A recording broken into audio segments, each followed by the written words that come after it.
Okay, I think we're going to get started with tonight's Artist Symposium. This is on modern desert markings and homage to Las Vegas area land art, and it's presented by the Marjorie Barrick Museum of Art and Nevadans for Cultural Preservation. It's sponsored by Nevadans for Cultural Preservation, but grants from the Nevada Arts Council, National Endowment for the Arts, the Nevada Humanities and the National Endowment for the Humanities, the Barrick Museum of Art, and some other individual contributors. All of the images are from UNLV Creative Services unless otherwise noted.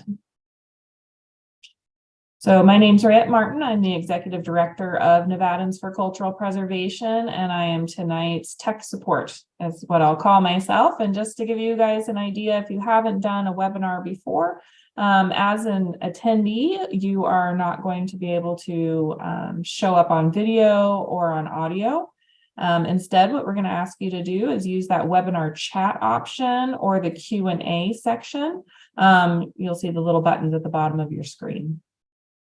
Our panelists tonight are the artists and curators for the exhibition, and they will be coming online as their topics come up and their artwork is discussed. So we are going to go through that, and then at the end we'll have a good amount of time hopefully left over to have some engaging conversation and some Q&A. So we'll probably hold all that Q&A until the very end, but feel free to start typing away when those thoughts or questions come up for you, and we'll address them at the end.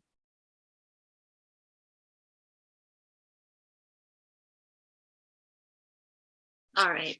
Thank you, Rayette, for getting us started.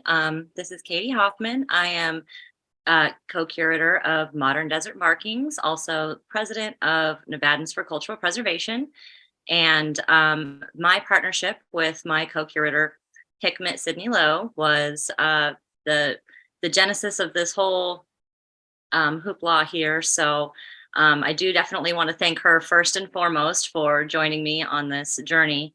And then next, thanking all of our artists for following along with us and literally following us into the desert to make this show happen. So NVFCP, as a cultural preservation organization, our interest in art is usually in the prehistoric realm to the historic realm.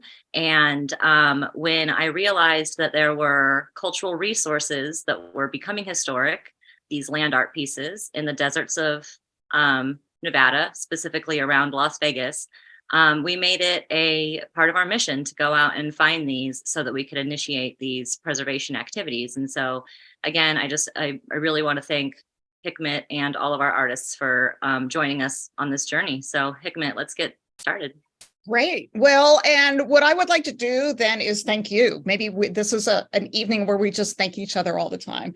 But sincerely, this has just been such a remarkable project to be engaged in on so many different levels. And tonight it's about the artists. And so having 10 different visual artists and a poet working through these different ideas that came up that bubbled to the surface related to works that were done decades ago has been really remarkable to see. What we're going to be doing this evening then is I will be introducing, we're going to be starting with our poet in residence, Ms.AyeVee, and then we're going alphabetically by first name. I will just do the tiniest of introductions just to start everybody off so that they have a chance to talk. And the artists are going to talk somewhere five-ish minutes, 7 minutes. And they were given a prompt, right? Because the works that they did when we did our selection of artists for the exhibition, these artists had a couple months to go through and really think through then, what are the deserts of Southern Nevada? What were these former works? What is it like for me to be in these desert spaces? And how does my art come out of that? So the artists then are going to be responding to the question, how visiting the landscapes of these former land art installations really informed their works. So we'll be hearing from all of the artists. And then, as Rayette said, we're going to have an opportunity at the end to have some time to open it up by having a discussion, and that can be much more free-ranging. So I would like to go ahead and introduce our poet in residence, Ms.AyeVee, and give you the stage to recite your work. Thank you so much for having me. I'm so very grateful. And this piece, I feel like, has really created its own world and its own feeling when we think about the Nevada deserts, and to be, included with these other artworks that are also doing the same thing, creating their own worlds. I thought it was just tremendous. So I hope you all like it. This is Desert Markings. Broken glass, broken pieces of the past scattered across the desert floor. Glass sparkling in the sun, explosions echoing in the distance. Airplanes and power lines hum. Man's footprints are loud here, present even after 60 years, but what are decades to a land eons old? A mere blink. World number 2, art, scattered across the desert floor, sparkling in the sun. A moment etched in time. Man's achievements honored on sacred land.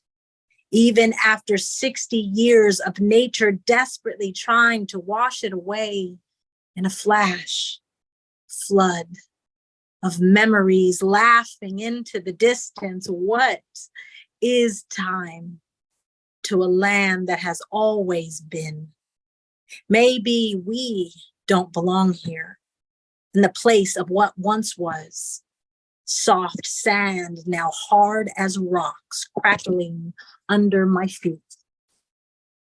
Telling secrets of oceans run dry and sandstorms wiping the slate clean. Like before, we stand here, desperately looking to the past for meaning, asking the rocks if they remember, and they laugh. A soft whistle carried on a harsh wind, kicking up blinding dust, asking us, do you remember?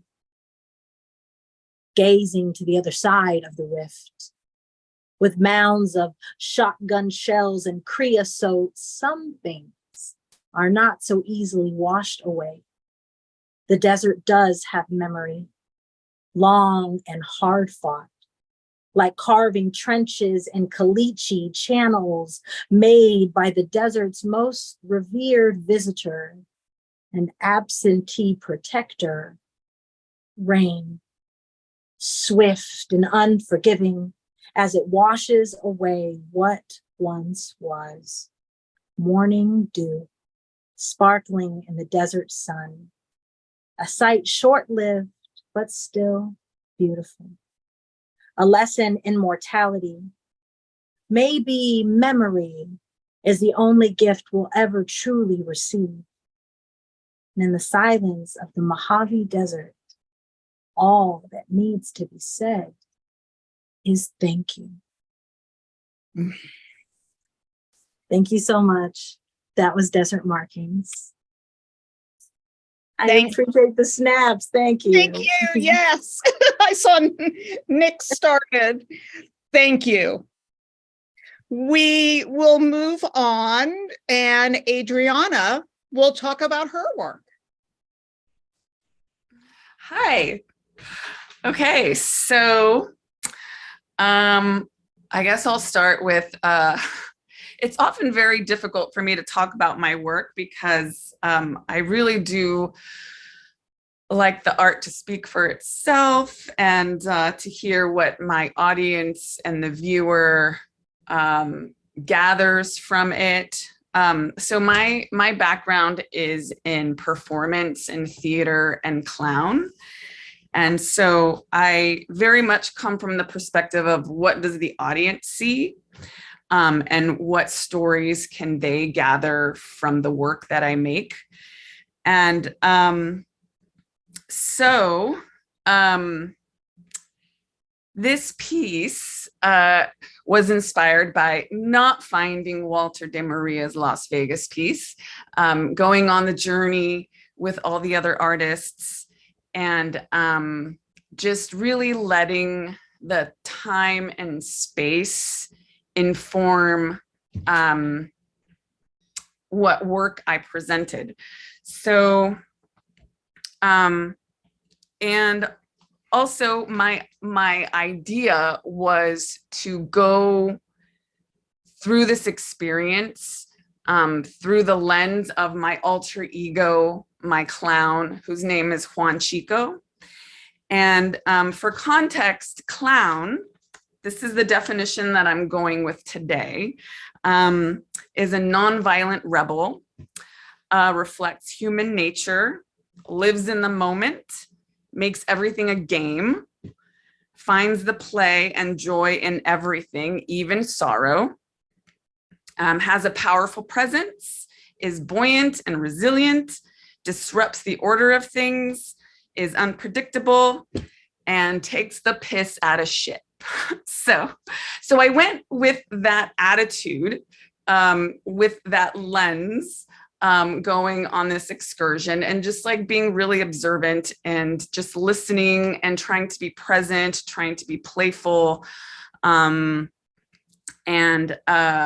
So yeah. And the choice, so I also wrote like a little brief poem to describe what the journey was during this excursion. So I will read that. So the journey was long, many steps, many stops along the way. There were piles of trash. I found pickles. We pulled over to pee near a yucca or creosote, or for some right next to the truck. Many conversations, musings, snacks, cold winds. We follow to the experts, cows and poop. Will we find it on foot? I don't know. Is that a wash, or was it carved by a bulldozer? Let's just have a picnic with hard-boiled eggs and oranges. The journey back home, my souvenir was the jar of pickles. The space, the space, the space, and the breath and the expanse created a sense of freedom to play and to find layers of meaning in the work that I did. So yeah, and so as far as like the sculpture and so through all of that, through like the sense of play, the sense of wonder, the sense of freedom and expansiveness, like I chose to make this kind of obscene, colorful, bright, awkward, trashy cardboard sculpture that lives in the clown world, in clown logic, which this one in particular is like cartoon, and like kind of goes into the surreal, whimsical.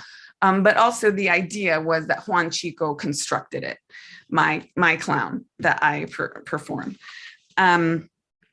So where was I going with that? I'm not sure, but that's the idea of where that came from. And I included the jar of pickles in there and some of the sand, not the sand from the desert, but I wanted to recreate a desert within the trash. Which we saw lots of trash, or I saw lots of trash in one of our stops. So I just wanted to recreate that too. And yeah, just create this like sense of whimsy and surreal and clown logic and play and freedom and huge and big, and the audacity to make a mark, which that's what that was.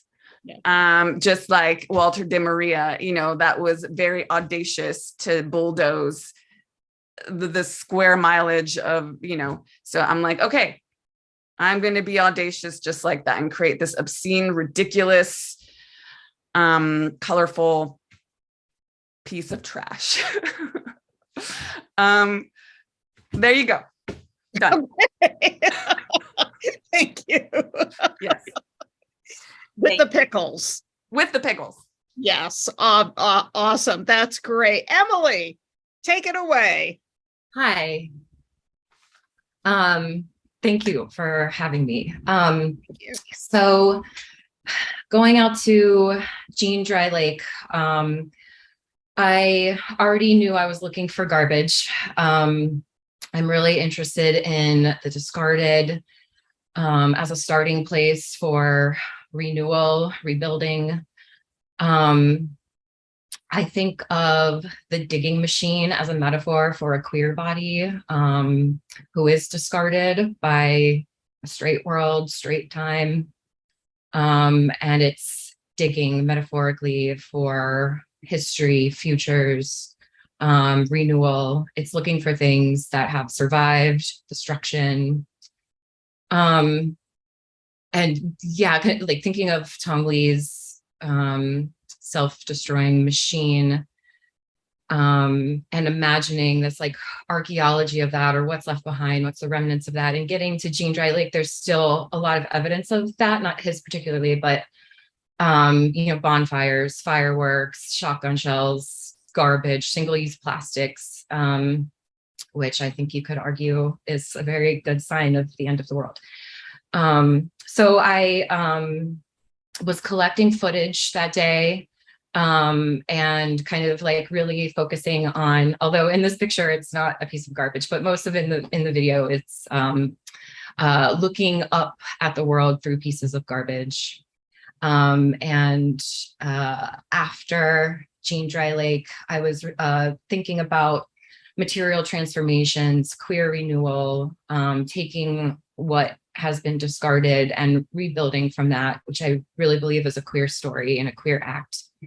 The deconstructed body is made from trash that I then started collecting from pretty much everywhere, including another dry lake north of the city where there is a DIY shooting range with a lot of things that have been shot at and left behind. So I just started putting everything together, tearing it apart, putting it back together, rebuilding from that, kind of thinking about like what will survive this shift of the end of the world, questioning this apocalyptic idea of entropy.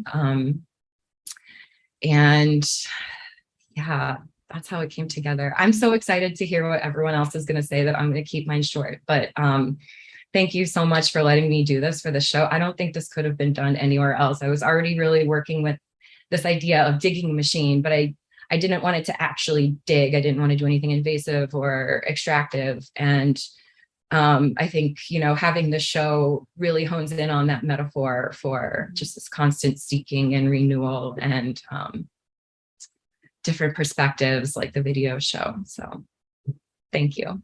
Awesome. Thank you. Jen, tell us about your work. Hi, I'm Jen. So my initial proposal was I was really interested in, thinking about these large land works that were done where, they kind of went into a space considering it a blank canvas, or I think I'm trying to think of what some of the other terms they were other than blank canvas, like, that there's nothing out there. It's a blank slate. And having lived in the desert now for over 25 years, it's anything but, and I'm very interested in what can grow here, especially without any assistance of our own. So I was interested in thinking about like all the earth that was extracted for these pieces and like what kind of disturbance happened from that, how the biome and, what the crust and everything that happens in the soil was just, disturbed in that course. So, I went out there with like several buckets in a backpack, and, the idea was to collect some soil. And I was trying to be really mindful of, like Emily was saying, the extraction part of it, not wanting to take too much or disturb, and just redo what had been done by Heiser and the others. So I was looking first I was looking just around the space at what was growing there. I just wanted to see like what plants are growing here. And there was a lot of like burrow bush and devil's claw and other, even some invasive weeds. So I was intentionally collecting soil from areas where I could tell that there was water that had gathered in certain spots. So the more likelihood that there might be seeds there. And what I wanted to do was just take that soil and bring it into a space and just see what grows from it. I mean, it's a really basic proposition, which kind of doesn't feel like art, but you put the dirt in a museum and then you water it and then it grows and it's art. So what we found, like, since it's the museum staff has been really great about like documenting it for me since I can't be there since I'm in Phoenix. And it looks like what's growing is there's an invasive Saharan mustard. I think there might be wild rhubarb, and I think it might be desert chicory. It's really hard to tell. But also really cool was, the sides of the planters are transparent intentionally, so you could see the soil underneath, like what's going on in there. And I think there's some cyanobacteria activity happening in there because there's like some green, it looks like algae basically, which is something that really helps the soil be healthy. So, it's kind of like there's already so much here, and I just wanted to put a spotlight on that. And had additionally created this botanical poster, which was extracted from information I found on iNaturalist of like actual observations of plants in that area. So I picked as many plants as I could fit onto a poster and included information about the plant itself, sort of like companion insects, and also the ethnobotanical uses, which is how like indigenous cultures have been using that plant for food, medicine, and basket making, whatever. So, and that's what my piece is. Do you want to talk about where your piece is going next? Yeah. So Katie has a in with the Lost City Museum in Nevada. And they're interested in having the piece there, which is great because it's just up the street, so to speak, of, Heiser's Double Negative. I don't know what's going to happen with it. I'm like, are the plants going to die? Like, is something different going to grow with a different season? Who knows? But it's exciting that, this will be another audience that can take a look at it, outside the art context.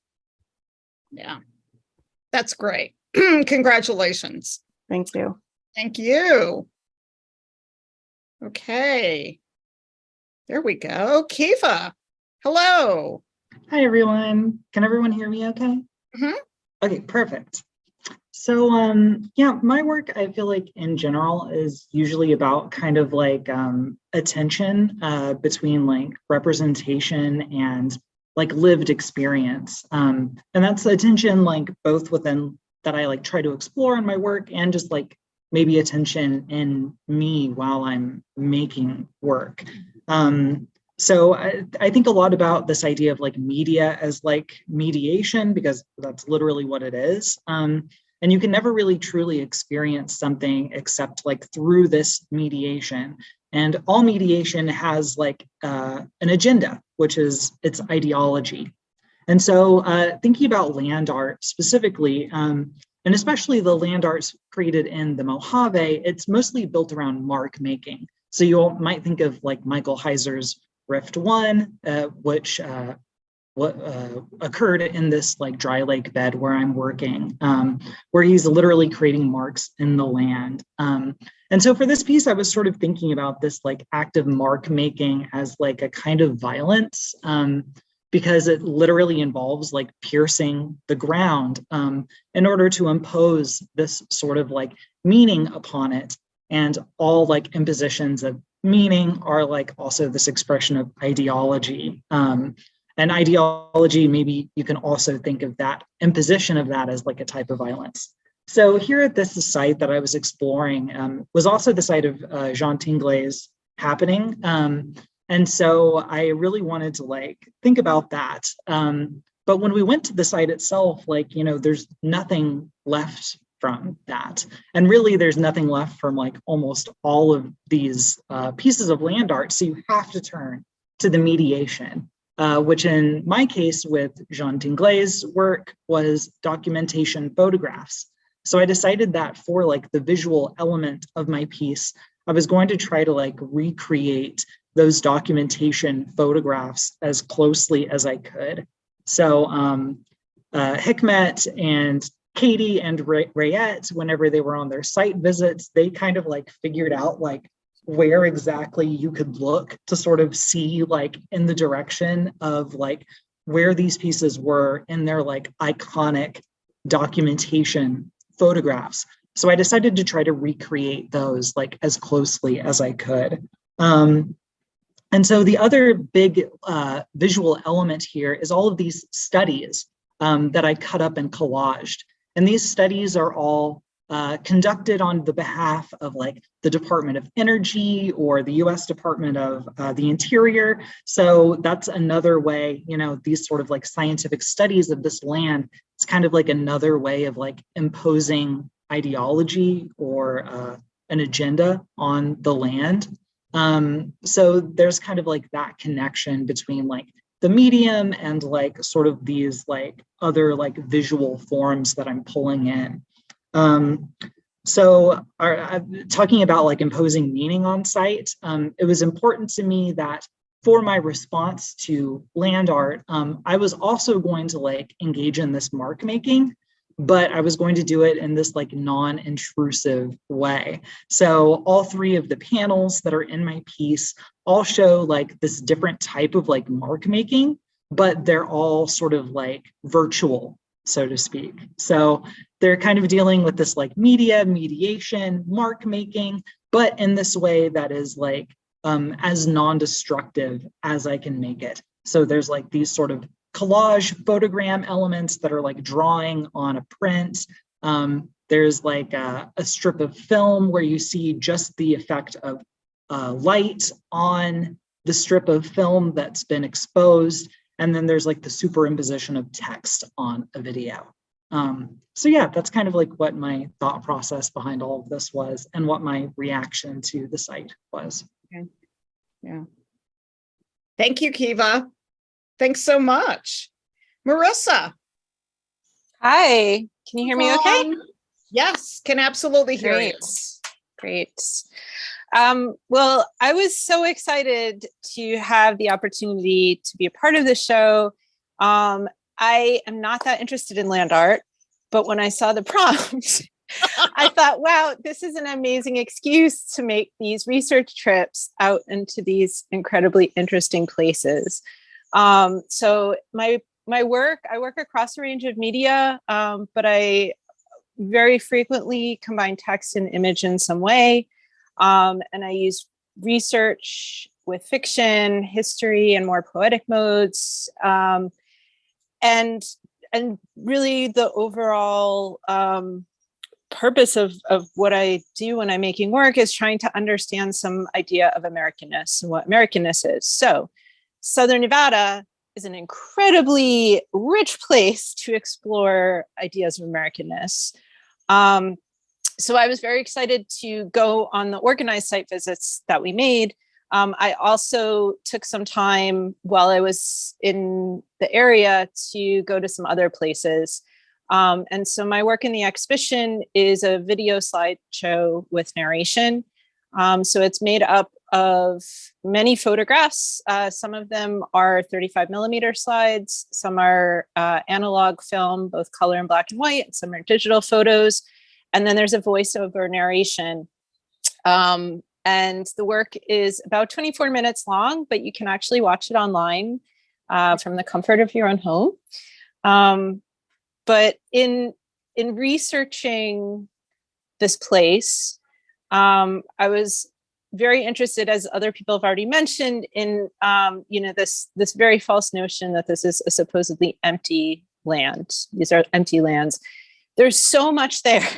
The multitudes contained within the deserts of Southern Nevada are so much that if I had had more time to make the work for this exhibition, I could have done more research. I could have spent, a year visiting archives and doing a lot of research. But really, I was just trying to in my time actually physically present there, and then back home in LA doing research remotely, just what makes up this place? What's the stuff that makes up this place? And so that includes everything from atomic testing to gaming, mining. I was really interested in the relationship between building and construction and destruction with these land artworks, and also Hoover Dam, which is one of the places I visited. I also went to the Atomic Test Museum. I tried to drive around the perimeter of the test site.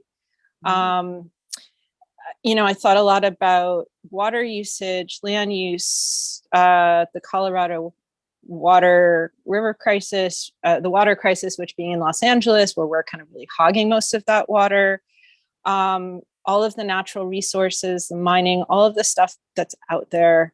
And thinking of that in terms of Americanness and power. I think Adriana talked about how audacious these land artists were.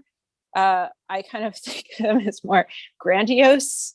And the slideshow that I've made, the narration also really touches on gender and how that's connected to land and imposition on the land and power, the white American maleness of these land artists, the mythology of cowboys, and how that ties into someone like Michael Heiser, and broader ideas of the American West. And so for me, it was just this like smorgasbord of material to research and dig into. But the work that I've made is, as with much of the work that I make, it has a lot of history in it. It has archival research, but it also has things that are made up. It also has humor. So, I mean, for me, it was just really exciting to have the excuse to make a work like this, and to also think about it in the context of the other artists' very different responses to the site visits. And I really just, all I can say is I really wish I had a lot more time to explore even more. I thought, so the work is about 24 minutes long. And I mean, I'd like to think it's entertaining. It has humor in it. It's not, a dry narration, but I didn't expect to make something that long when I was starting off.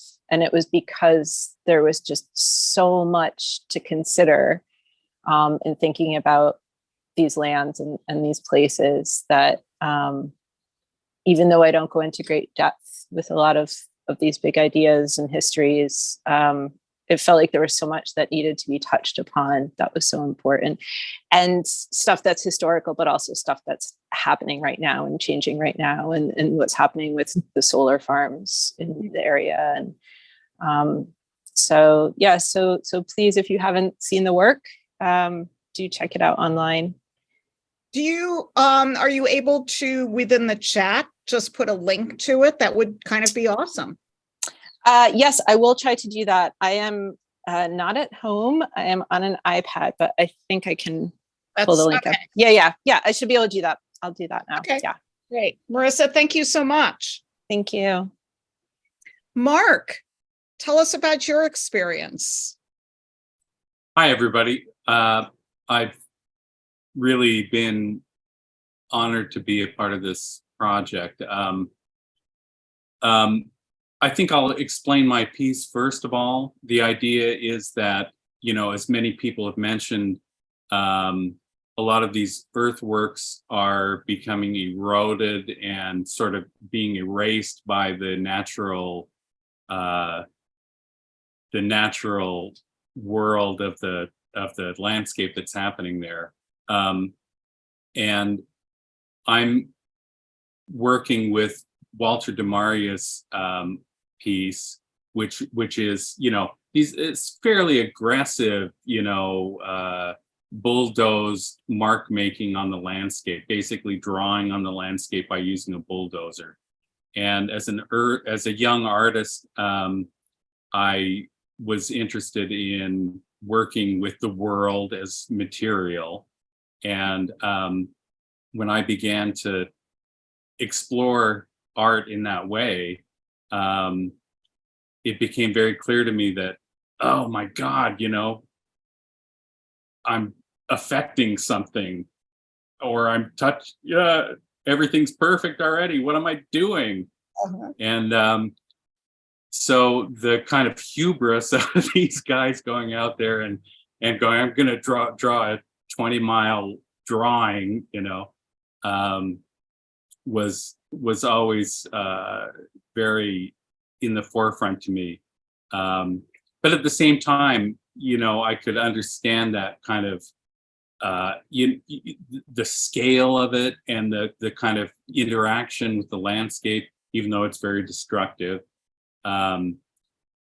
was very appealing to me in some ways. So I was very interested in land art from a fairly young age. And I'm from Utah, so I was, aware of.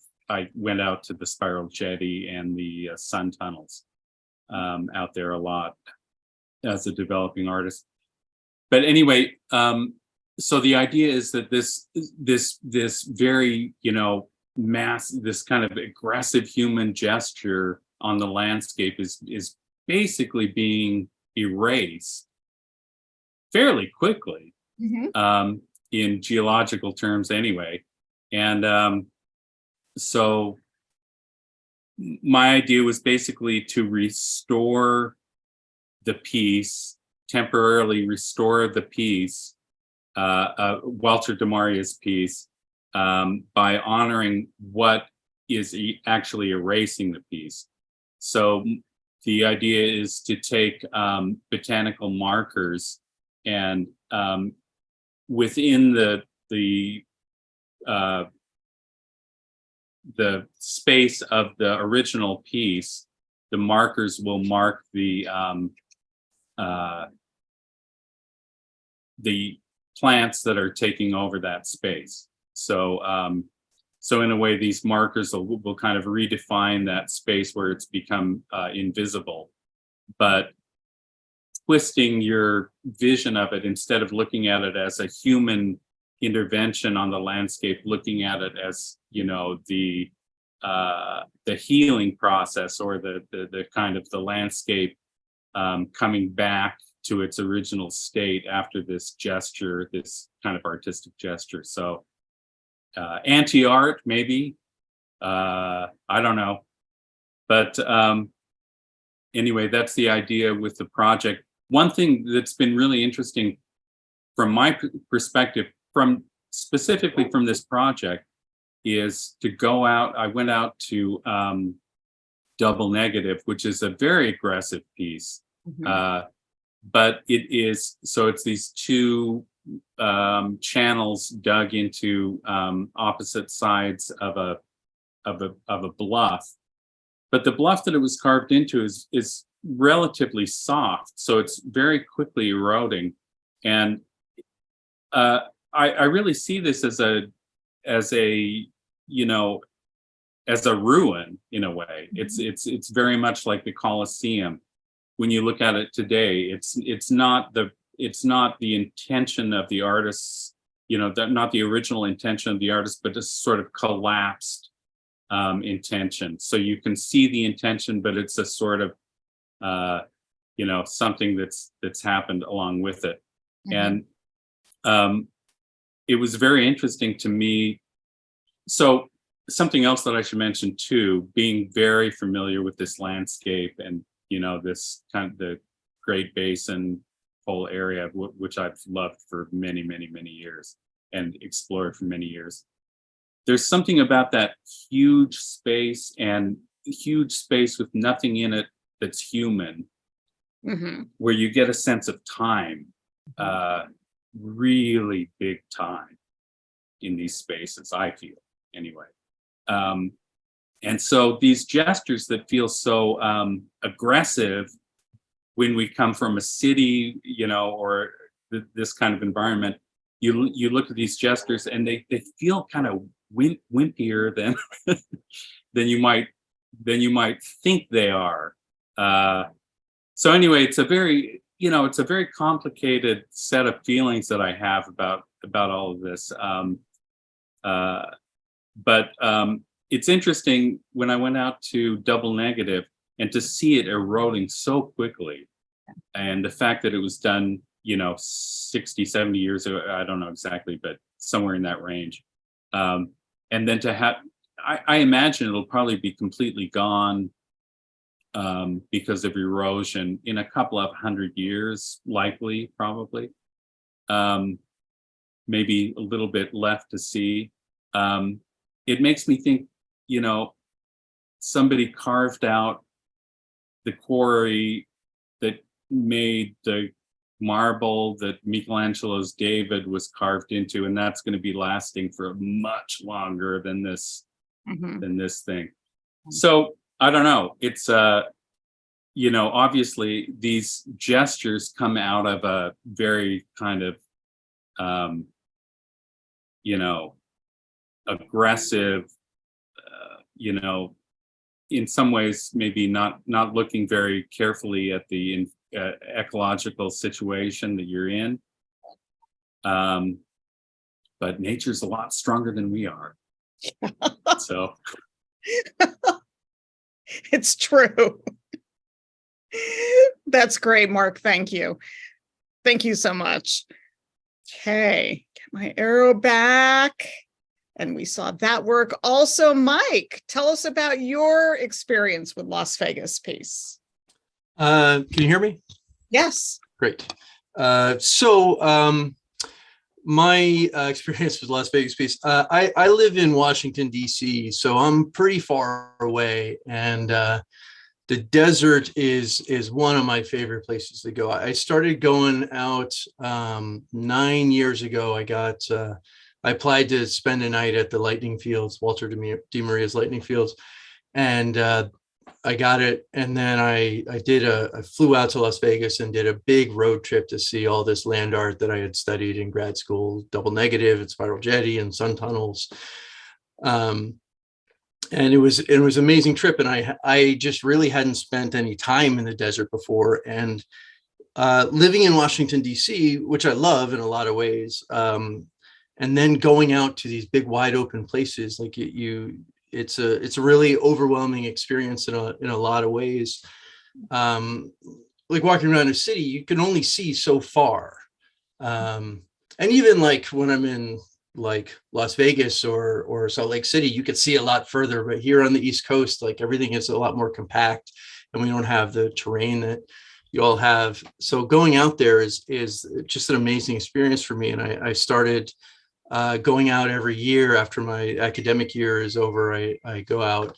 I'm going to head out in a week and spend about 20 days out working on some projects. So I was really, really thrilled to be part of this show. So going out there to make this and researching these pieces, I hadn't come across the Las Vegas piece before, but that one really kind of rung with me because I do a lot of walking pieces and big drawings in the desert, and I studied his, and there's not a lot to see, but there's some interviews which he's explained the piece and how problematic it was to document it and all that.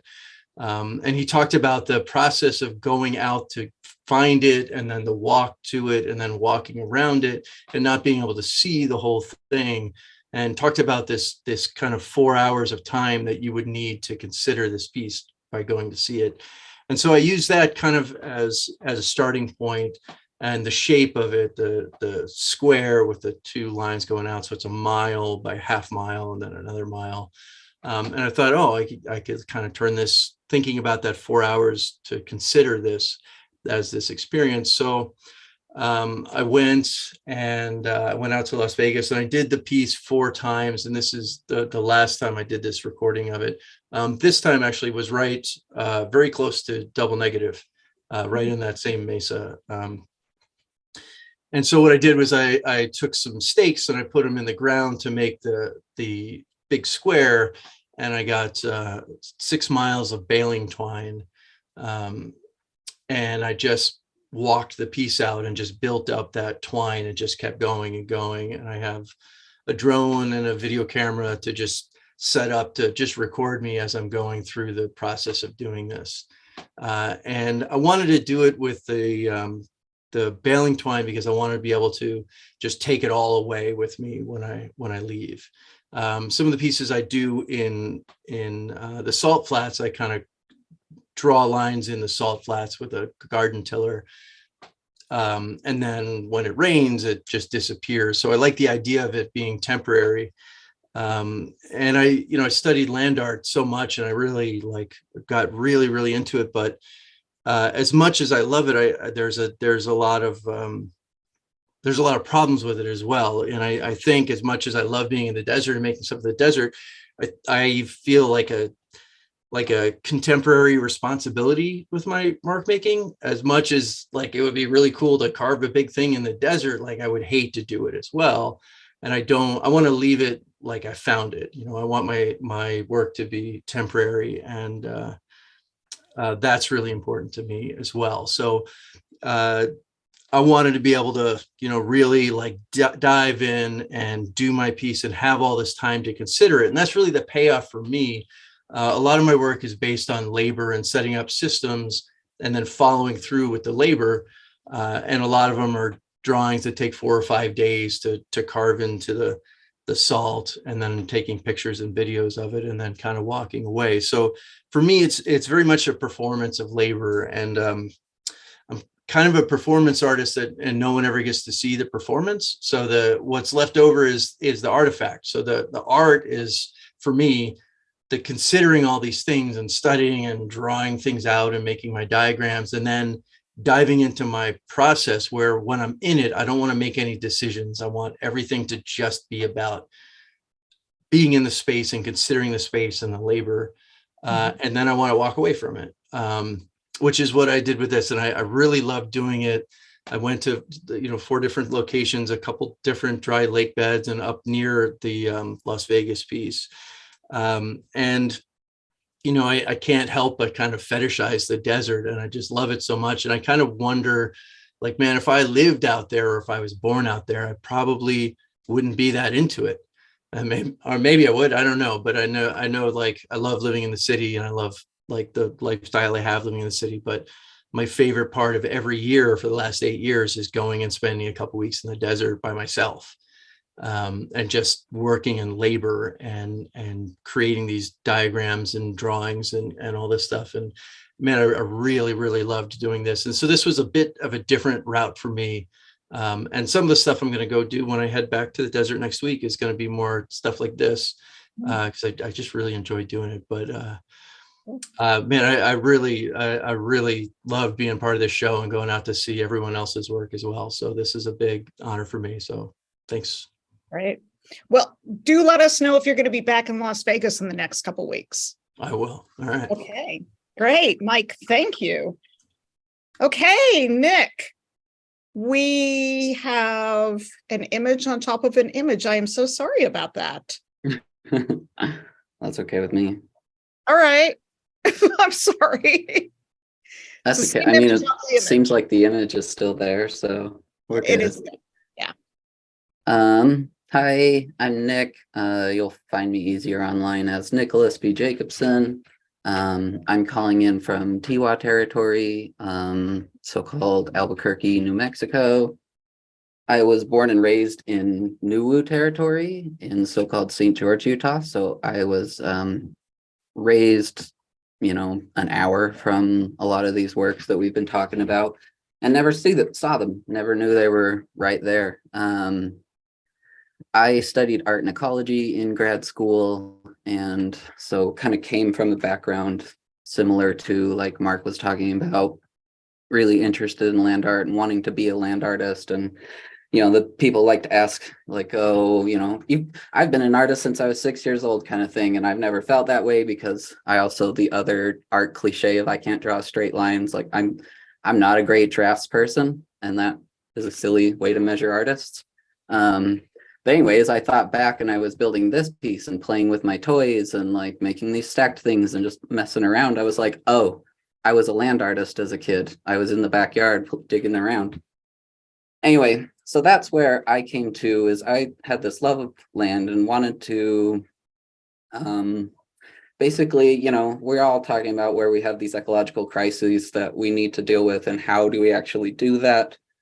And so much of it is change of ideology and behavior. And so I was working on these things, but eventually I started to realize, living in New Mexico and going to school here, that I don't really get to have this intimate relationship with land without acknowledging and reckoning with why I'm here in the first place, why all of our pale skins are out here in the desert. My blue eyes have no business being in the sun. And so I started to study my history. I'm ancestrally Mormon all the way back. I've been Utah and Mormon for as long as either of those things have existed in my family line. And so I came to this piece with that relationship of being really interested in ecology and land art and Mormon settler colonialism.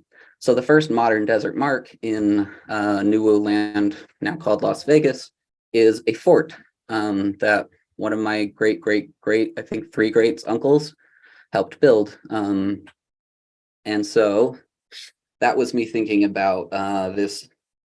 We keep talking about this emptiness of the desert that's a myth.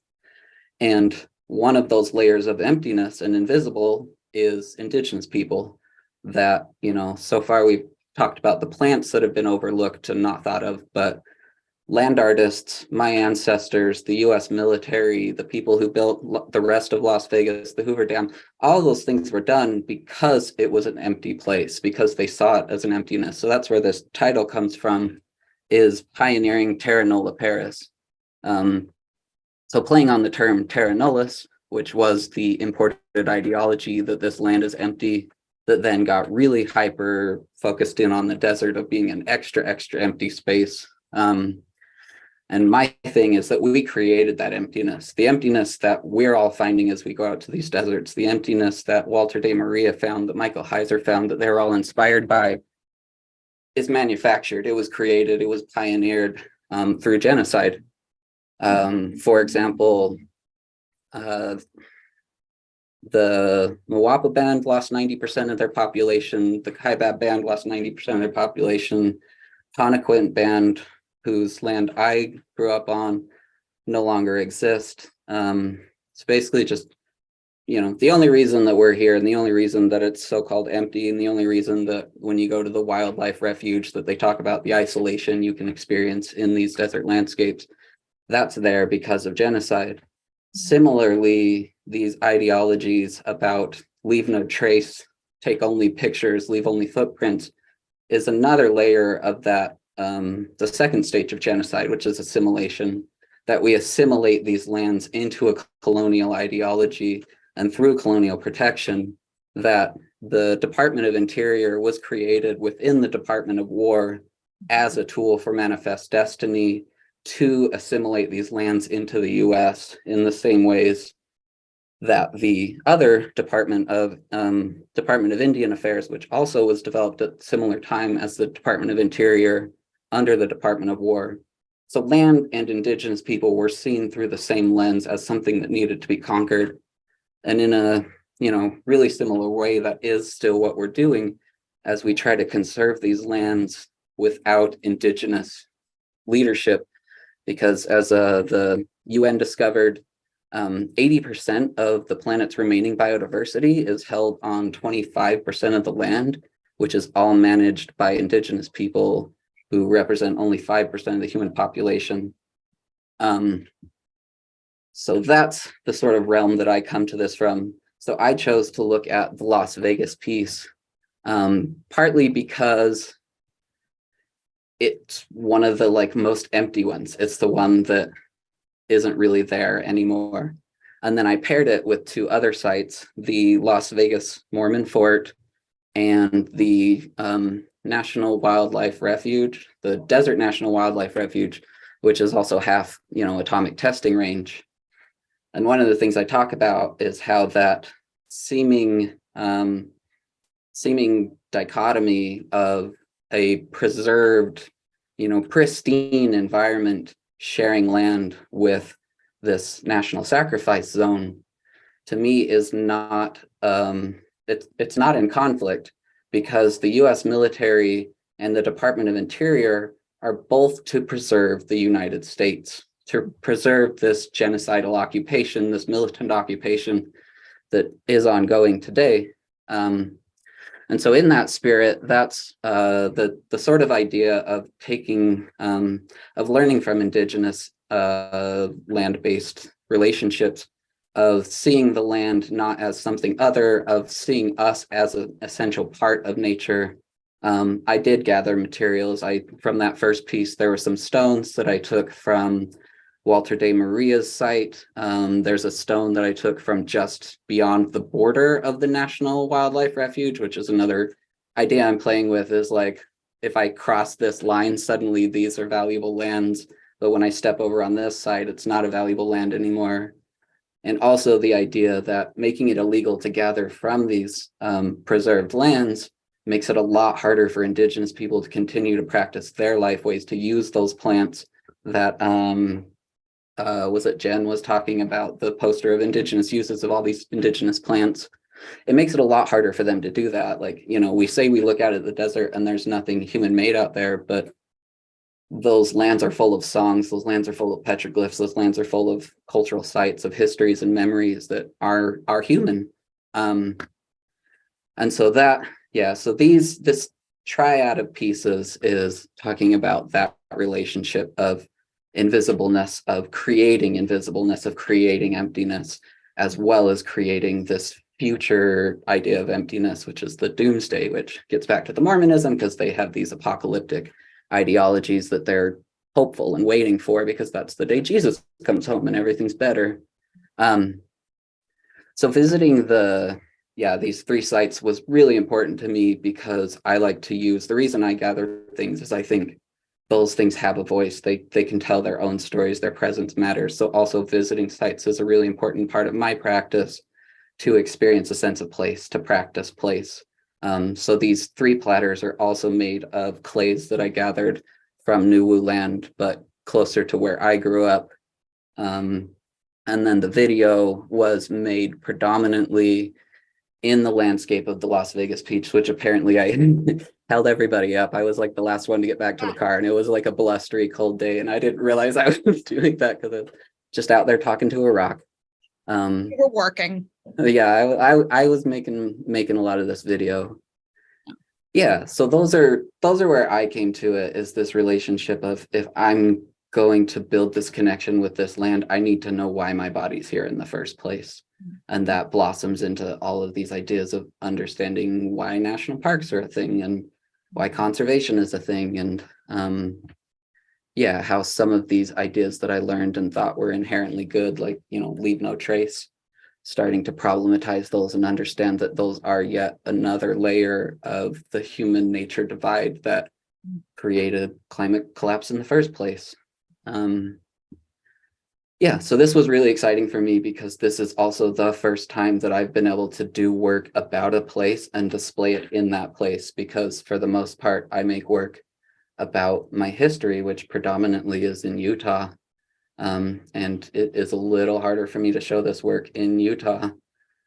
On that note, I am really excited that these works are being taken directly to UMoCA from this show, the Utah Museum of Contemporary Art, So I'm really, really grateful that they, in that sense, get to go home. Even as now it's conflicting because I'm like, but these are Las Vegas pieces. And if I was going to show in Salt Lake, I need to make Salt Lake pieces.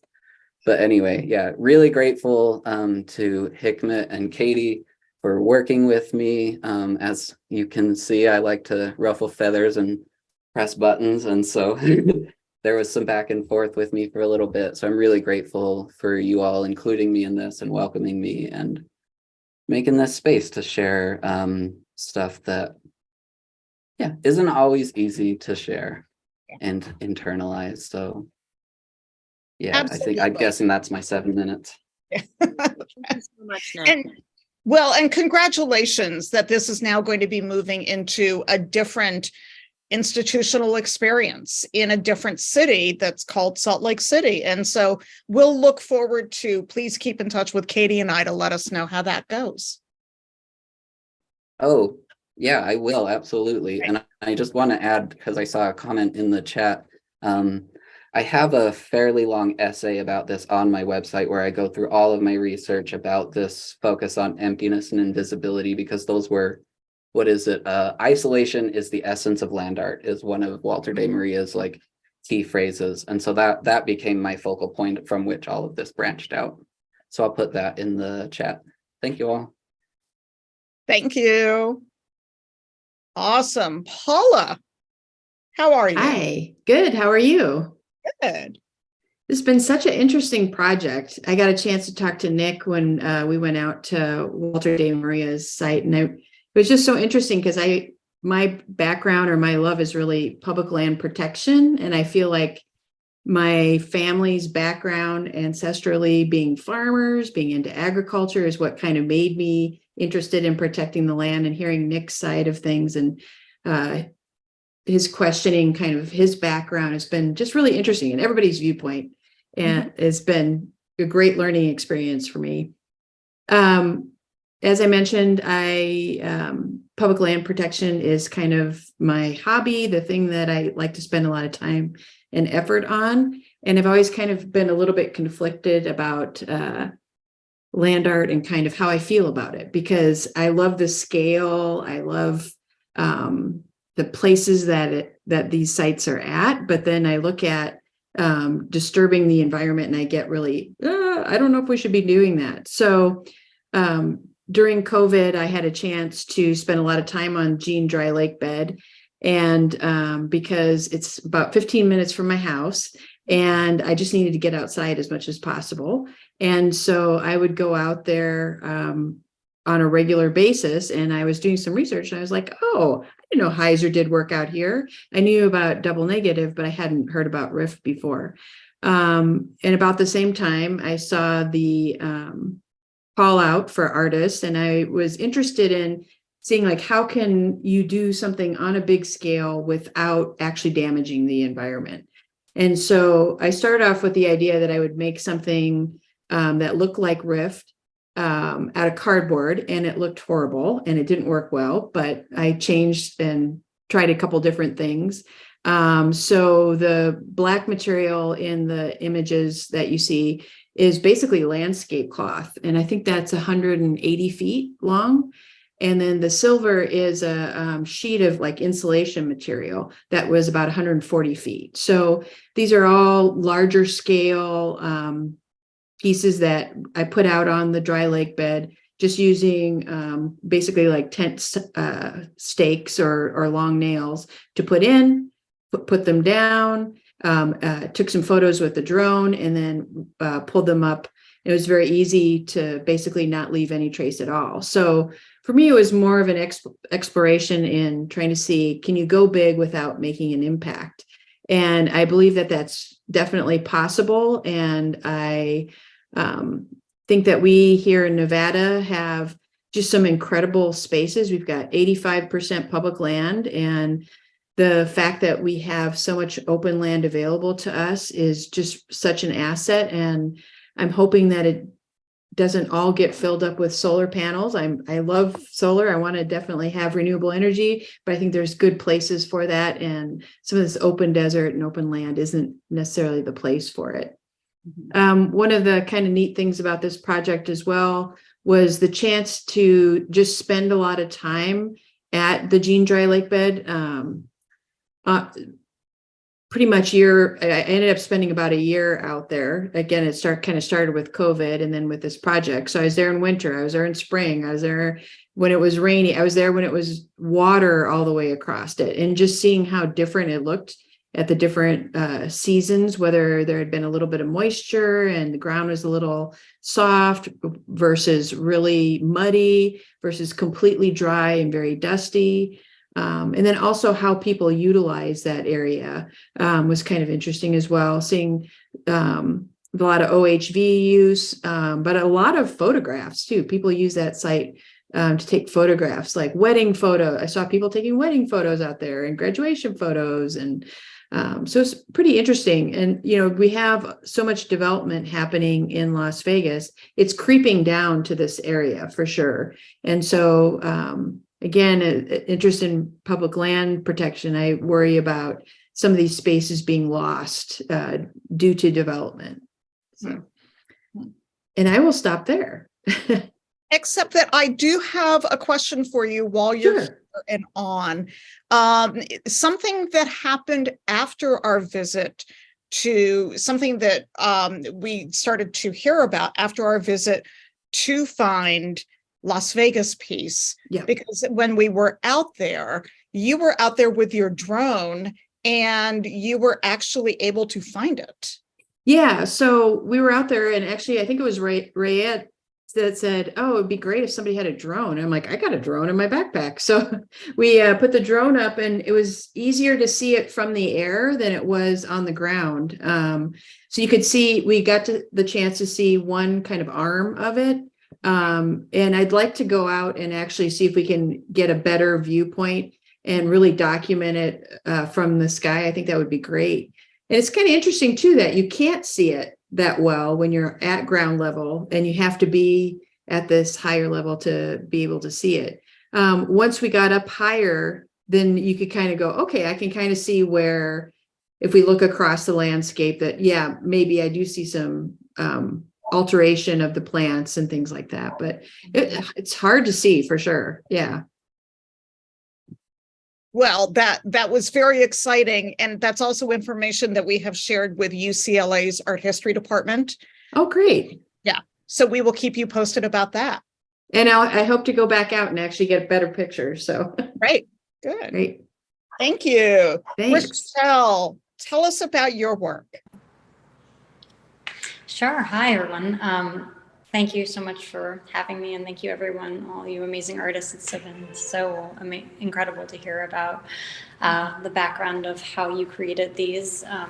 So I'm Rachelle. I'm an artist living and working in the territory of Huichin, Chichoni, Ohlone unceded land, or also known as Oakland, California. I create artworks that examine environment through the mediation of aerial satellite and earth imagery and basic natural materials like salt, clay, or dirt.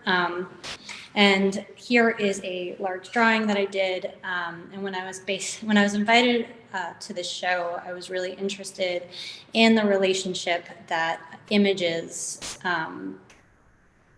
have with land art. And I grew up on the East Coast, and I spent most of my understanding of land art in images from museums or books. And so it wasn't until later in my adult life that I was able to go out into these sites and kind of explore and understand how these artists interpreted these landscapes in the place.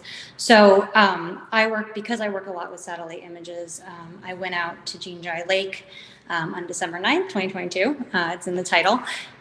With the group, and I had a satellite, I prioritized the site, I had a satellite follow me, and then I also, while I was there, as respectfully as possible, I collected some rock and dirt, not much, but some, and I came home, I downloaded the images from this preparatory software I use that is part of the research ambassadorship I have with a satellite company.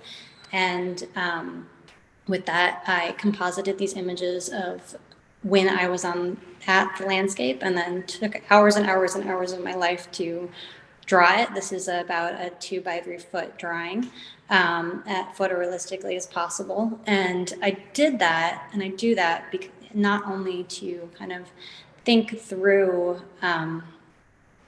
how to kind of rehumanize or re-engage these images of the environment that so much impact the way we perceive landscape and perceive environment.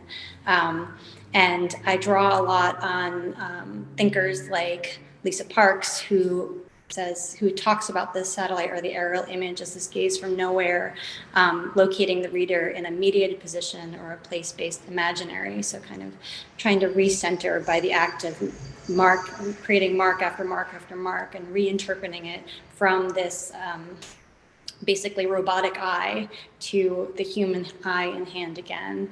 And so I did that, and then from there, I created a companion piece that is just as important as this piece with the actual Earth itself. And it's called Gene Dreilich Squared, and thinking through kind of a counterpoint and to invite the viewer to regard the materiality of the site and the kind of knowledge gained and being in a place, especially a place like a dry lake, which is kind of also has this idea or perspective of this openness, of a playground, of this vastness of a desert that is a blank slate or blank canvas that it absolutely is not, and how dynamic and interesting and intricate, and also just very rewarding, close looking can be. So thinking through that as well. Mm-hmm. That's wonderful. Thank you. And thank you. Everybody, this was awesome, and just part one of this evening, because we're going to be opening up the to see, I can see a lot that has been going on in the chat. Big round for all of you. I mean, just so touched and impressed, and the thoughtfulness and the respect that you all engaged in this project has been remarkable. There is another thank you to somebody who's on the call, and I want to do this now as opposed to at the end. We would like to collectively thank Paige Bachman, the current collections and exhibition manager at the Barrick Museum, for which we could not have realized this exhibition. Paige is going to be moving on and going to Nebraska. She has a wonderful state parks position waiting for her there. We will miss her desperately, but her work just was so valued through this entire process. And so a big, huge thank you to Paige.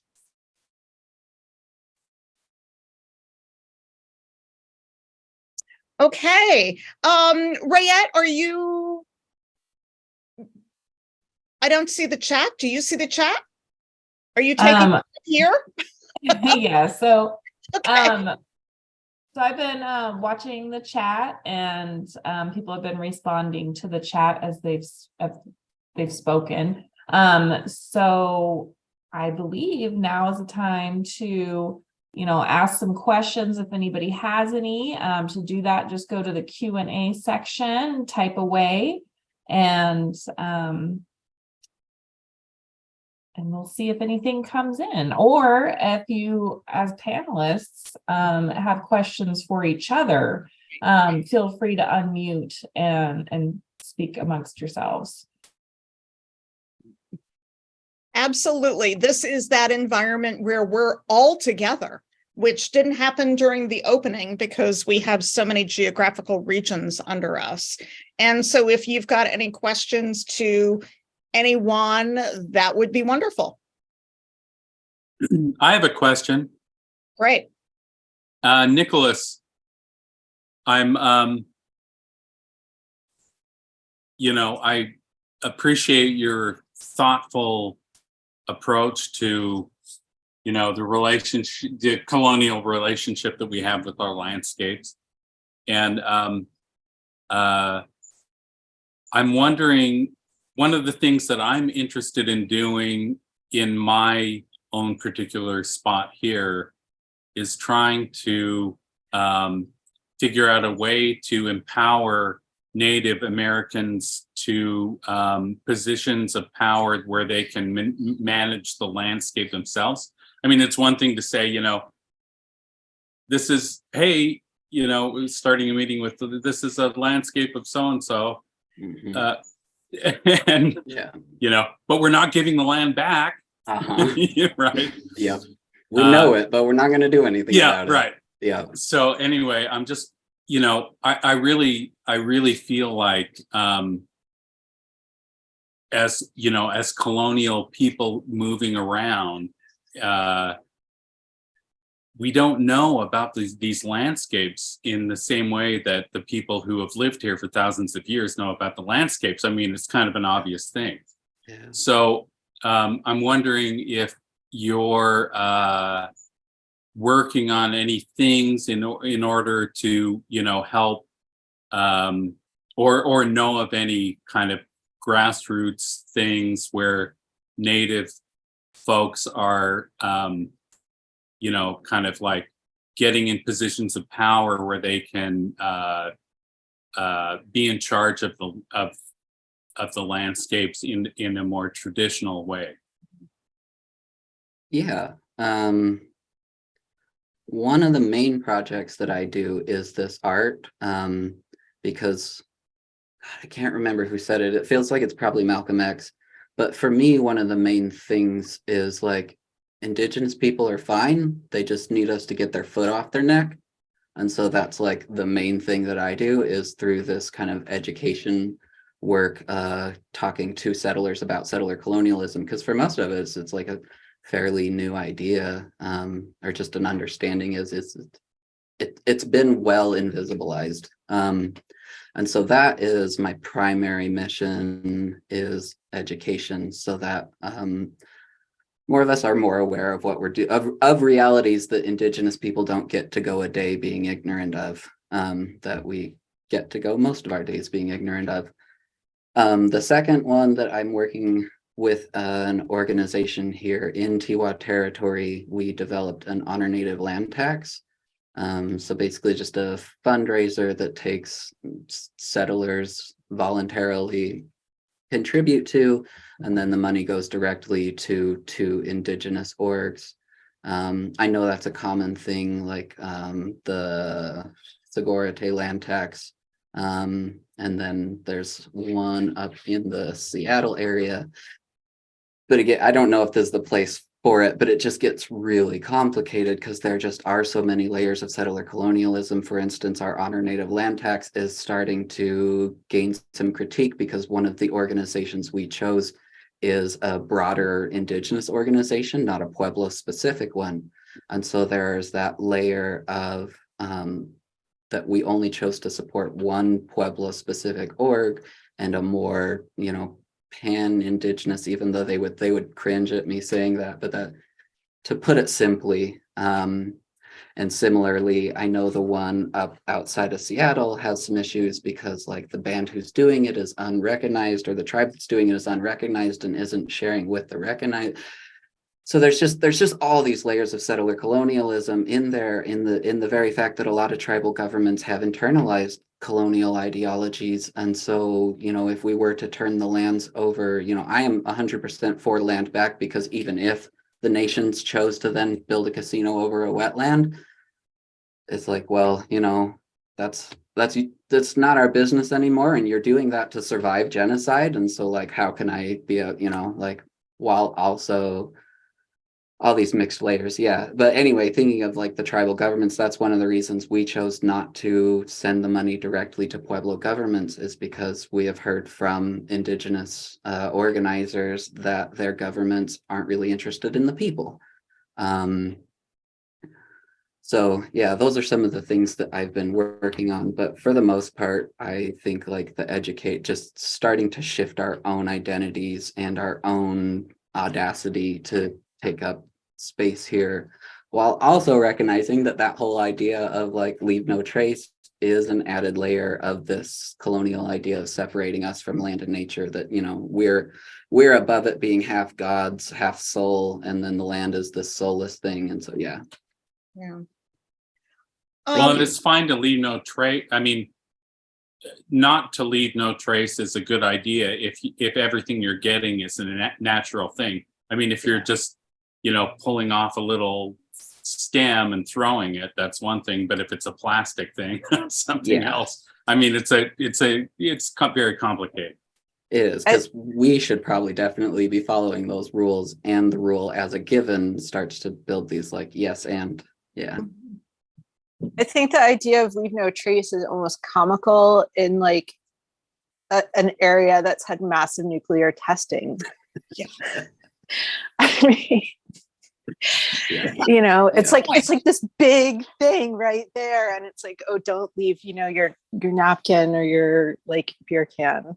Yeah, that's a really good point. I think that, you know, the scale, and you see it with, you know, somebody like Donald Trump or somebody like, certain people can get away with certain things, whereas other people can't get away with anything. Yeah. You know, and it's similar with leave no trace. Like, don't leave a napkin, but we'll, you know, you can, and it's the visibility too. Like you don't see the atomic fallout. Yeah. But you see your grandma dies from it.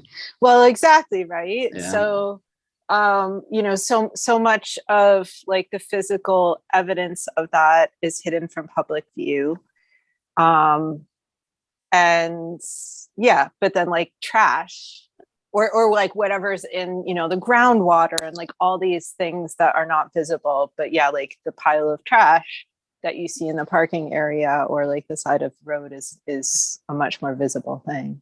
And the fact that recycling was invented by Anheuser-Busch and Coca-Cola so that they wouldn't have it's to profitable. be accountable to the mess that they were creating when they could have very easily continued glass. Yeah.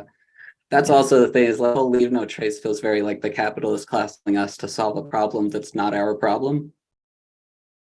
Yeah, I talked to a chemist because we're one going to time. die, but I talked to a chemist one time who told me something that it just seems so self-evident to me now, but and it's basically like when a company is coming out to the government to get the okay for a certain chemical, they should also be saying, okay, this is how we can disassemble that chemical and make it, you know, that should be part of the process instead of making it a taxpayer cleanup thing later. Anyway, maybe we're getting off the subject, but I'm gonna interrupt you guys.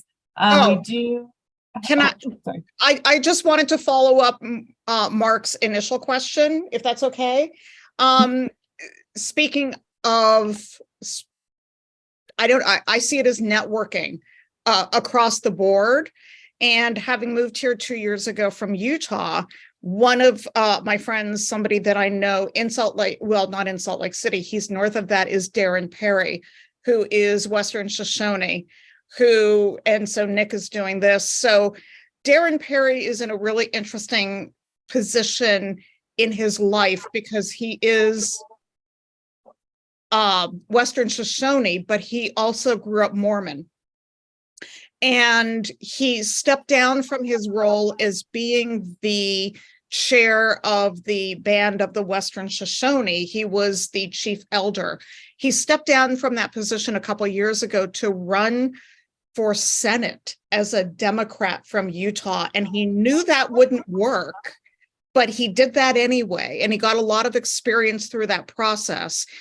Because then he didn't have that role and he didn't have this other role of responsibility within his tribe, he has been working fervently across the board, across the state of Utah, to talk about Indigenous belief systems, Indigenous time, Indigenous healing.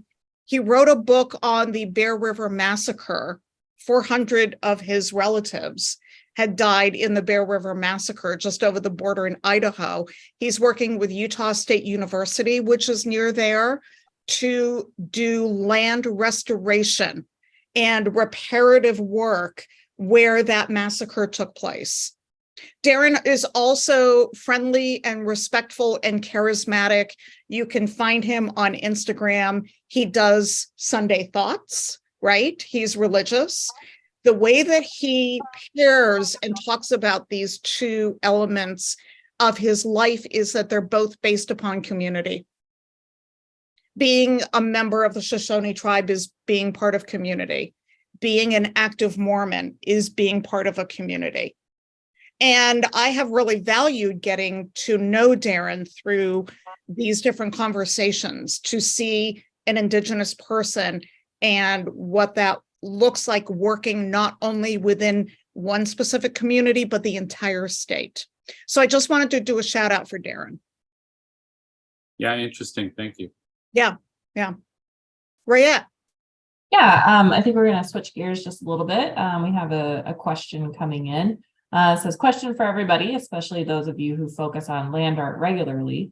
Do you think the themes of critique, preservation, and ecology present in modern desert markings are the future direction of the land art movement? Anybody want to take that on? I would hope so. I mean,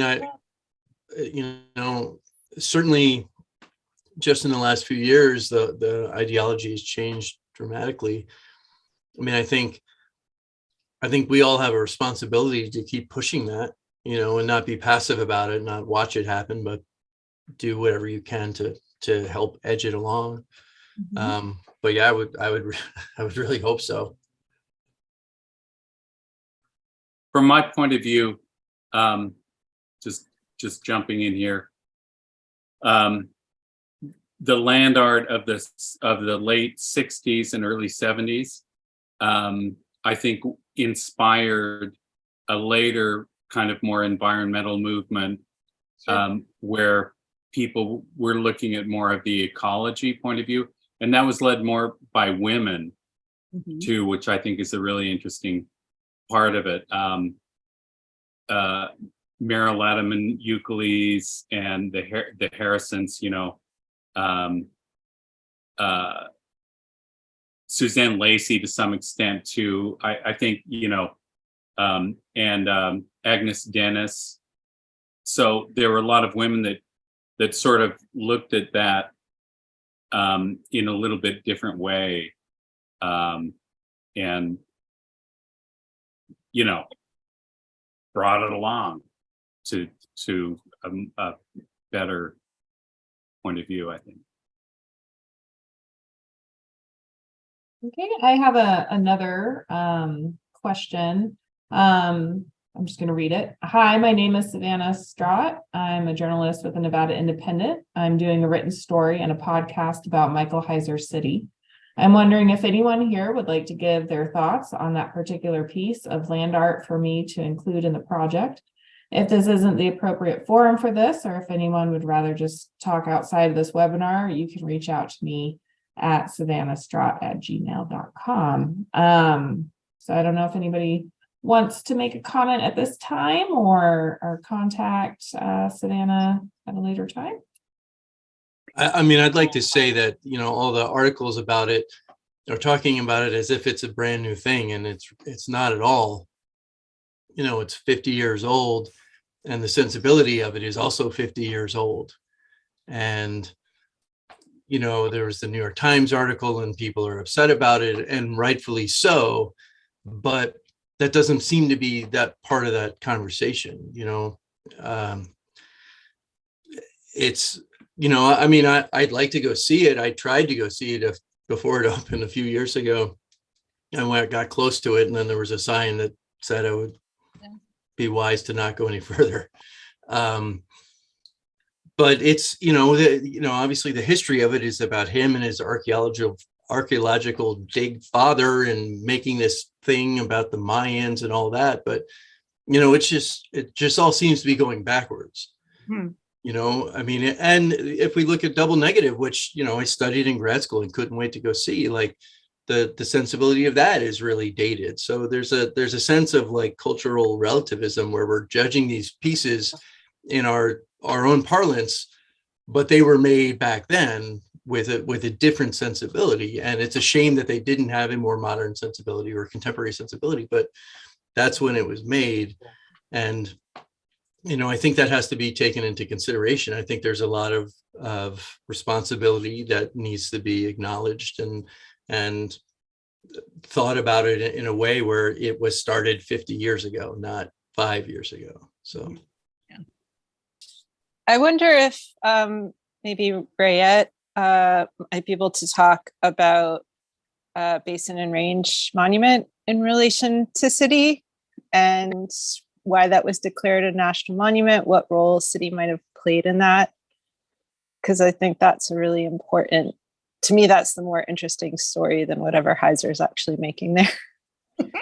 That you have to pay $150 to see.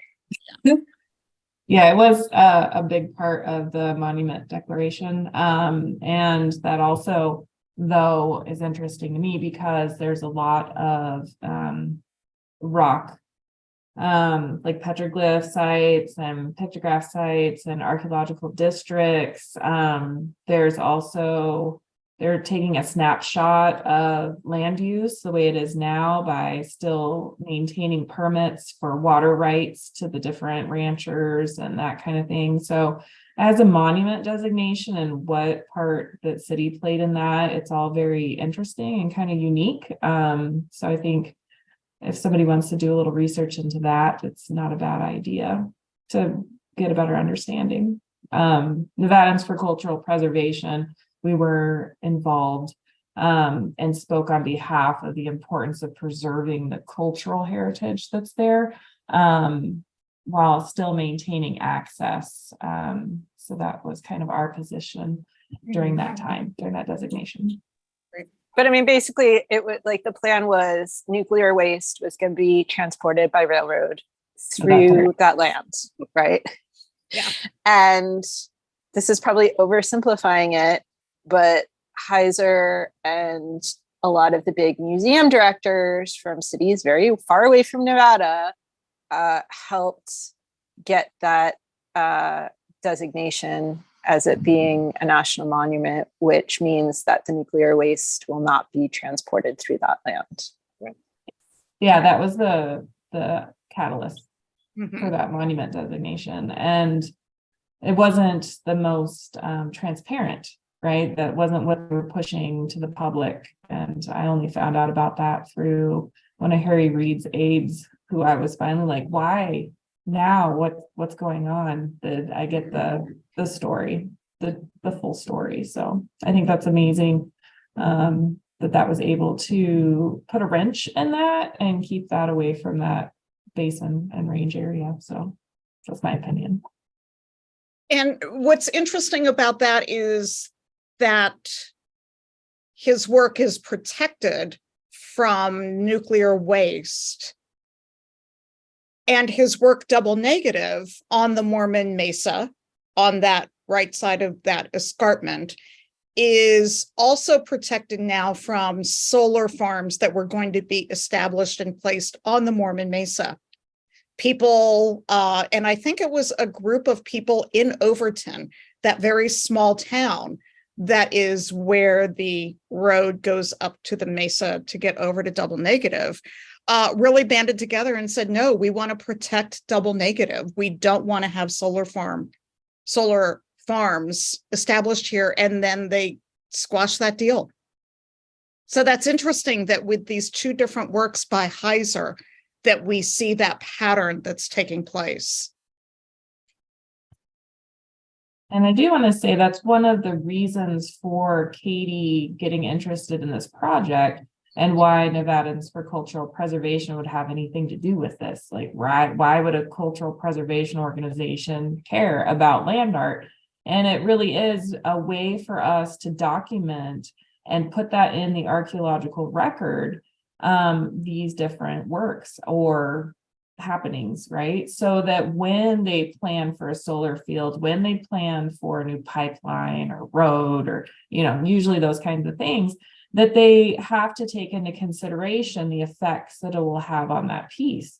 And for Las Vegas piece, I had done some research and found out that actually that whole area was surveyed by archaeologists in advance of a pipeline project.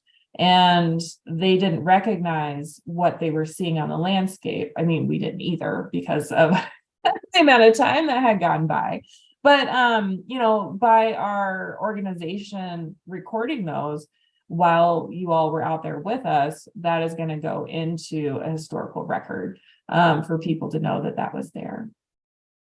Yeah, and I just want to piggyback on that thought and say that, now that Michael Heiser has been involved, or that his art pieces have been involved in 2 of these landscapes being preserved, his work is of a caliber that it, like, in itself can make it considered for preservation. It hits a certain age, and then we say it's affiliated with this major artist and therefore deserves to be preserved in this way. And so that's kind of the basis for our interest in the historical preservation to begin with. But it's interesting that even though the ethos that his pieces were made with is really, like, contrary to the way that we're approaching this work now, it's actually working to preserve the landscapes and to make it so that other land artists and other people are not able to go out and create the same type of marks in the desert. So it's kind of cyclical and ironic in that way. Yeah, that's interesting. And I one thing too that I've been thinking about with this whole project is those 2 double negative and city of Michael Heiser's. The difference in their, I think Mocha owns double negative, right? Yeah, it was gifted to them. Yeah. Yeah, and doesn't Michael Heiser, didn't he disown it or something because of the? I mean, is it still? Does anybody know about that? I heard from a friend of mine. I was very interested in the erosion of this piece. Yeah. And so obviously with city, it's going to be maintained in a very different way than double negative is going to be maintained. Double negative was never maintained, it just erodes. But I assume that city is going to be maintained. They're going to build up once the gravel falls down or whatever, they're going to push it back up and all that kind of stuff. If the concrete breaks, they're going to repair it. So it's a kind of different, there are these different types of earthworks also that, and with the spiral jetty, as it accretes and, has the water come into it and recede. It's just interesting to see that there's certain earthworks that are kind of like much more like artworks that we're very familiar with, where you kind of repair them or restore them, and other ones that they just collapse as part of their as part of the idea of them. I was at Double Negative just last week, and it's this fabulous crumbly ruin. I've never been, I've been out there maybe 5 or 6 times. So in my life, that's not a whole lot. But I'd never gone out there and seen somebody leaving the site as we were approaching. And then as we were leaving, other people approaching the site. And then we go into, this is a friend of mine from the East Coast who really wanted to see Double Negative. We go to Overton, we go to get a bite to eat. She runs into a photographer from the East Coast. And then we figure out what the link is, because City is open now with visitation. They're going to both places. So the crumbly ruin of Double Negative, I think, is going to continue, is probably going to accelerate right now during this phase of a lot of people going to City, which is fine. It's beautiful the way that it is. So Nick, got your hand up. Yeah, I was just curious on y'all's thought about like that process sort of kicking the can down the road. because I live in New Mexico, where the nuclear waste is going to be buried and the trains are coming through here no matter what. And a lot of Dene activists are, working on stopping that and stopping nuclear energy, because it gets sold as like clean, because it's only clean if you ignore all the people who live around the mines and the waste piles. And so, yeah, I'm curious about that. Should I just I'm not famous. Can people here have the power to make me suddenly famous so that I can go make land art that will make it illegal for them to put it anywhere? I just did. There. Well, okay, I'm just interested, I guess that's one of my things with my critiques of these kind of moves, is it creates a place of importance, but the places that will almost never be designated with that importance are reservations. And so then it pushes the suffering away from those with means to those who have been trying to survive genocide for 500 years. So you guys have thoughts on that aspect of this? Wasn't oh geez, I can't think of her name right now. The writer, she's a writer, Utah. Terry Tempest Williams. Yeah, Terry Tempest Williams. Didn't she? Thank you. I couldn't think of her name. But didn't she buy some land and do some? There was some thing that she did, I think, having to do with buying land and using it to thwart some kind of nuclear. I thought I it don't was know. Look mining. into that anyway. I'm sorry, I'm so foggy on it. She purchased some mining rights and has a mining company that will not mine until it is an environmentally safe. Yeah, that's what it was. That it was a mining company that's not going to mine. Right. So she was doing this kind of performance as a mining company and buying land, which I thought was brilliant. So, there are ways of doing that without being necessarily famous. So you need money, do you need power? Do you need money? Do you need fame? How do you do it? But we try in all kinds of different ways, I guess. And that's what makes me curious, because I have a friend who's an archaeologist, and they complain to me often because what they do is they'll go out, and it's oil companies who have to pay, or oil and natural gas who have to pay the archaeologists to go make sure there's nothing in their way. And then they find something and they just go around it. And so it charges them a few extra $1,000, but beyond that, it doesn't. Yeah, I guess it's just the fire in me that's this isn't stopping the thing that's gonna kill us all. Okay. I'm gonna switch gears again, but not completely. We have a question coming in. I'm gonna do my best to pronounce this. Viva Romani is also doing work through which land art can legally copyright and protect land from pipelines. Blue Tree Symphony, does anyone here know about other examples? Yeah, I know about her work doing that. It's a really interesting piece. And I'm not sure what it's called, the Blue Symphony. But it's basically as far as I understand, making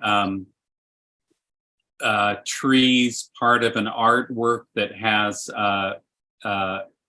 rights, basically copyright. So you can't cut down the tree anymore because it's part of a symphony. Yes. Sorry, I'm familiar with this piece. Yeah. So the forest this artist wanted to protect. She took a blue slurry and applied it to trees. It did make a line, so there was, a visual element to it. But really, what she was doing was creating a perimeter around a forest that she wanted to protect. And then she copyrighted her blue line, and that is ultimately what saved the forest. Well, that's rather brilliant. Yeah, I think using the legal, basically laws are what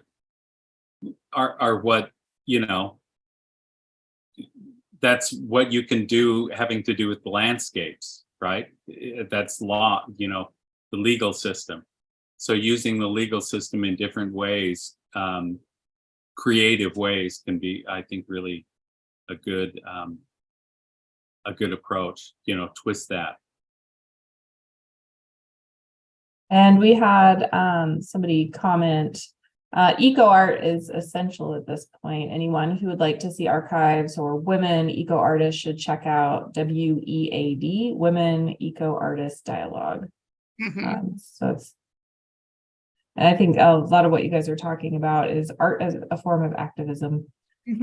Just to simplify it for folks not in the art world. But I think that is one of the things that I really saw in the modern desert markings. As I was seeing that. Any other comments from anybody? Any of the artists? I know that we are coming up to almost the 2-hour mark, which I find remarkable and wonderful, and wonder how Mike is still up on the East Coast. So. I drink a lot of coffee. Yeah. It's good for you, it turns out. I do have, and we'll wrap this up, but just a couple last things that are coming in. Just somebody made a comment, as did Peter Von, I'm not going to pronounce that, Tysonhausen in Canada, protected as land. That's, and then there's a question specifically for Emily. I think you told me Blink and Boring is one of the first video works you've made or shown publicly. How do you like working with video coming from the physicality of sculpture? Good question. Thanks for that question. So as a sculptor, I'm really interested in objects, and I actually started video through like questioning the perspective of objects, or like this non-human perspective, which I think is really important too when you're thinking about a landscape and non-human perspective, and the language and the things that non-human entities see, what they call us. So I actually started with old broken iPhones, so another form of broken and discarded forms, and that broken quality actually allowed me to like put them out in the rain, put them out in a dust storm. Like in the videos in the Barrick, there's a section where I literally put the phone on the ground, and it's in selfie mode too, so it's kind of like questioning the self and the perspective, but just piling rusted metal on top of it, and just to like kind of like see how much I could pile up on top of it until it falls. Yeah, and then in a lot of my sculpture, I kind of end up collecting like discarded things as a way of thinking like, what is the life of this object after its intended use, that makes sense to us. So, yeah. You for that great answer, Emily. I'm not seeing or taking any more questions at this time, so we can wrap up. So thank you, everybody. I'll let Hikmet say the final thank you, and it's been a pleasure. It's been just a pleasure and an honor. It really has. I keep on thinking about that question that came up that was about contemporary ideas and the way that we think about land art. And I think it's so exciting. We're like at this juncture in this crossroads where we can think about these really complicated ideas about land use right now and about sovereign issues. And we can think about the desert and the astounding life that's in it and how we find our place within all of it. And you've all made that so special and dear, and thank you for that. Katie? I've never done that before. I wish I could turn my camera back on. It was making my computer lag too much. So you'll have to look at my black screen as I say thank you all again so much Each and every one of your contribution to this show was amazing. It was thoughtful. We would not be complete without any of these pieces. And so truly thank every one of you so much.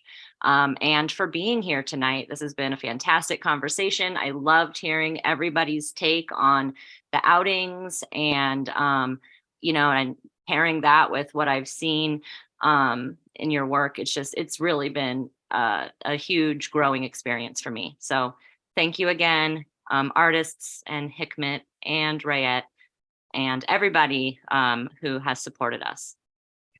Thank you.